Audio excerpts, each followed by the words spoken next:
Tower of God definitely took itself in an interesting direction with this week's episode, because by all technical definition, this functioned very similar to any Magic Academy anime where you have classrooms and training and learning spells or learning how to use the fundamentals in this world.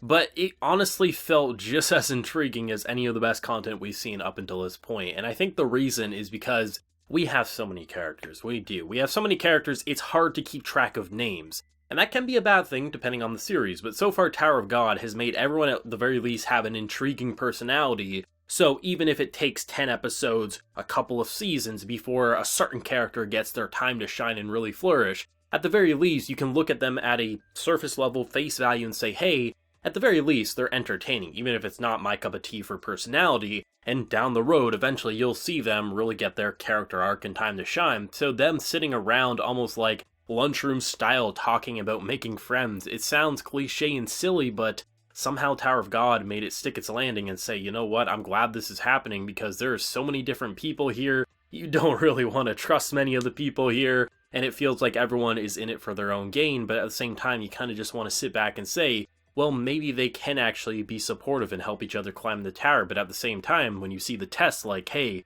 basically only 8 people are going to pass, you're going to knock each other to your near death, and you better hope that you don't have life-threatening injuries. It's like, can you really be friends in this situation, or is that just a fool's hope? Tower of God has a lot that makes like a lot of shows similar to Tower of God kind of flourish. It has the Magic Academy system, it has the whole like climbing a tower, something that seems impossible at face value, but it's a good goal that you want to root for. You got a bunch of great characters, distinct powers and personalities. It feels, when you explain it, it feels like, okay, you've seen that anime before, what makes Tower of God so special? And I think the thing that just keeps it so intriguing is that every time you focus in on any character, be it Bam and his connection with Rachel, or you have Kun and just everything that happened with his family and how he clearly sees himself in Bam, and that's why he's trying to protect him from Rachel, because clearly that's hitting a nerve that reminds him of something in his own life. You have Rachel herself, who clearly is doing things for her own self-interest and is sacrificing Bam's happiness for her own because she feels like he's around her, then she won't be strong enough to do and achieve her dreams. Like, that's all intriguing. You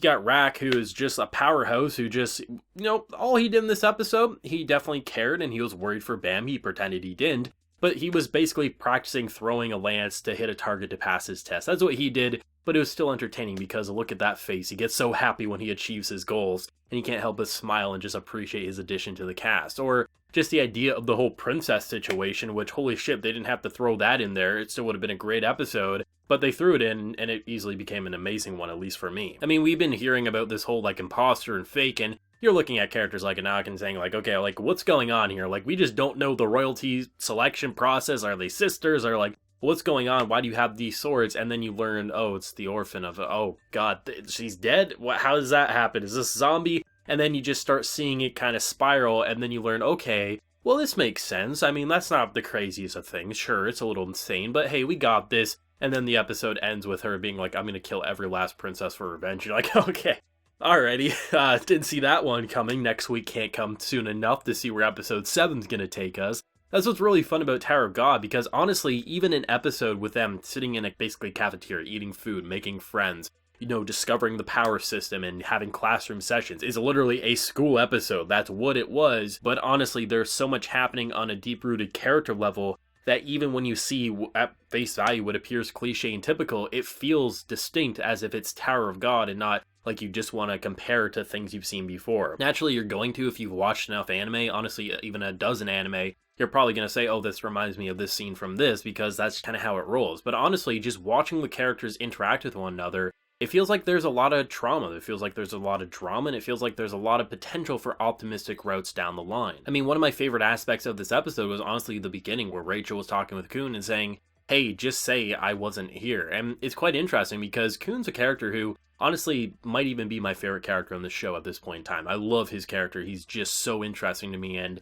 I love how he can play any role need be, and he is clearly a good liar despite probably not wanting to lie as much as he does. And just him always seeing something in Bam that he sees in himself, and just the idea of like, you're clearly bullshitting, you're clearly a liar, you're clearly doing this because of your own self-interest. You don't give a damn about Bam despite him clearly loving you in some way, shape, and form. Like, you literally were like his mother-like figure based on everything that we've seen, and you're just saying, hey, I want to climb the tower. What type of person are you, right? So it's quite interesting how he's not keeping the lie for her sake, but rather Bam's sake, and how once Bam, because he's not an idiot, he recognizes, like, yeah, that doesn't add up, that's clearly her. He brings it up, like, what if she just doesn't want to see you because you're not strong enough? Hey, get stronger, and then maybe down the line. It's just something, it's almost like navigating a child in the right direction. They know a little more than you hope, but if you navigate in a certain way, they'll follow that path and say, oh, you're right, let me do this and then I'll be able to get my way, when clearly they're not going to get their way, but it will keep them occupied for the time being. I love how all the characters, it feels like,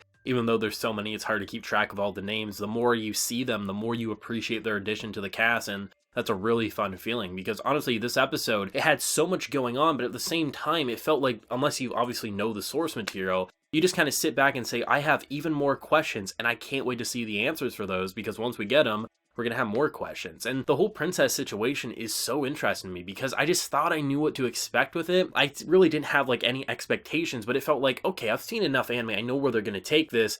And then you just get the revenge angle, and I'm thinking to myself, hot damn, like, where are we going with this? And who's going to be the 8th survivor of this test? Because, like, holy shit, now that the cat's out of the bag and the rage is fuming, I don't know, because I was kind of thinking, like, I was going to get tossed over, and now I'm like, I don't know, maybe not. Maybe it'll be, like, one of the mindless fodder who will go out and they'll both pass, I don't know, but still, it's going to be fun to see what they do with this. But honestly, this episode, Tower of God, it was eventful while also being slow-paced, which is a really fun feeling, because you want to have time where the characters can just talk without too much action. There was a little bit of action, but for the most part, it was dialogue heavy. Some people might want to claim that that's boring and slow, but I highly disagree, because this is what you need. You need time to slow down, talk things through, and get a better understanding of the world and characters. And we've had a pretty good understanding of the world, hell, even with the classrooms and just the different systems and who's going to be what role and things like that. That's always intriguing, but this was definitely a character-heavy episode, and I'm not complaining in the slightest. I honestly don't have too much more to say past that, but this was a great episode, and